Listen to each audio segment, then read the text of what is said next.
Hey guys, James here from TCG University. Come back at you with another deck profile. Today I'm going to be doing a Weiss deck profile on a Nisekoi deck that was suggested by Eric the Roman. He suggested he wanted to see a Nisekoi Heiress weapons build.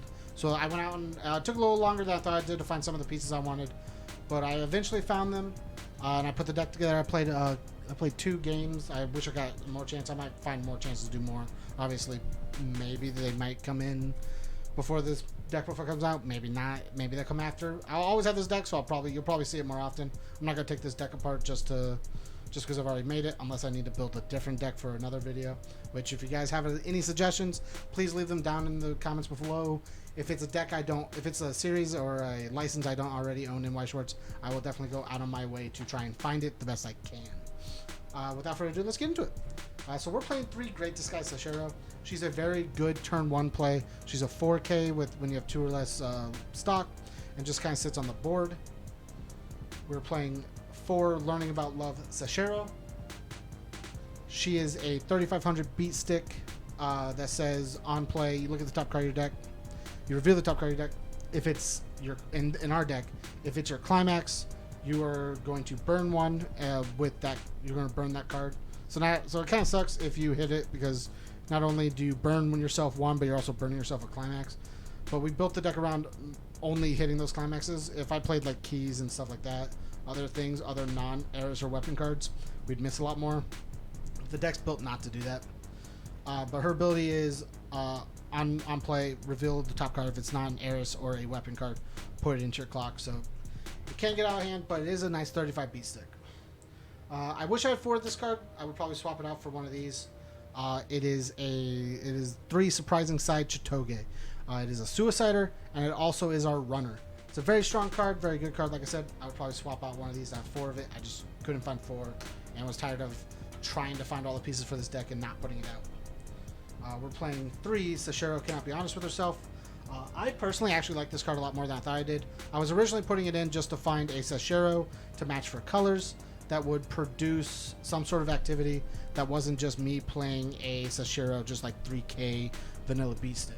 I wanted something that did something. So not only does this give a 500 to the cards in front, but on play is our opponent ditches the bottom card of their stock, and we can choose one card in their discard pile, usually a climax, and stuff it in there. So where if they cycle, they have 1 less climax, or if they can't get rid of the climax that we're stuffing in, they have 1 less climax in their deck for the rest of the foreseeable future.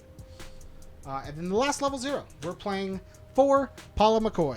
This is I think the only weapon brainstormer, which is why we're playing it. Again, no whiffing on any of our weapon searches and stuff like that. Pay 1, tap 2 characters for every climax you hit in your top 4. Search for is a weapon character. It might be weapon or Heiress. So pretty simple.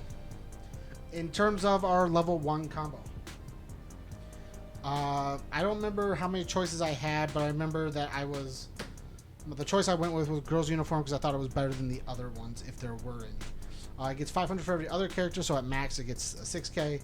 Its climax combo is a 2 soul, and the combo ability itself is pay 1, on attack search 1.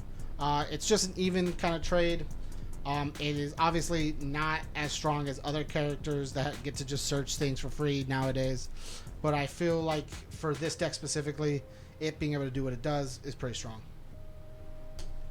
And then, in my opinion, one of the MVPs of this set, I would honestly try to play a 4th one of this. I don't remember if I had one or not, but I know I would definitely, if I was going to plan on altering this deck a little bit, if I can find the last pieces I needed, I would play 4 of this. This card says on play, look at up to the top 2 cards of your deck, add 1 to hand, and then drop a card from your hand. Put the rest in the waiting room. This card is able to pick up climaxes, which is really nice. Pick up characters you want. Funnels through your deck really quick. It works well with our 3-2, the 1 Chitoge, that also looks at the top 2 cards of your deck, and then the 1 Sashiro, which looks at up to the top 3 cards of our deck. So we can, at level 3 and level 1, kind of funnel really well. Pretty nice. And then on attack, she also gives 1,000 to a level 2 or higher character. And then I'm going to skip over a couple of cards from level 1 to show you off. Great Style Chitoge. I chose to play this card specifically because I wanted a level 2 that did something fun. Something that I felt was more higher end competitive. So not only does this level 2 give a 2k buff to all the level 3s in front of it, but it also, once per turn when you use an act ability, gives 500 something. So not only, let me pull out our Paula again. Not only if you had these two in the background, you tap to cert, do your brainstorm, do you get 500, but if, I'll move these to the side, you played your backup, you also get to do it. So I'm playing two. I might switch this out if I wanted to play a third one just in case. From here on, Seshiro, it's a 1-0 2k backup. Use the backup, use the auto to give 1k one more to something, and then she gives 500 if she's on board. Real good combo. Simple, just 2k backup, you know. And then we're also playing one of the early play killer backup. On to our early play in general. We're playing for the early play Pajama Party Chitoge.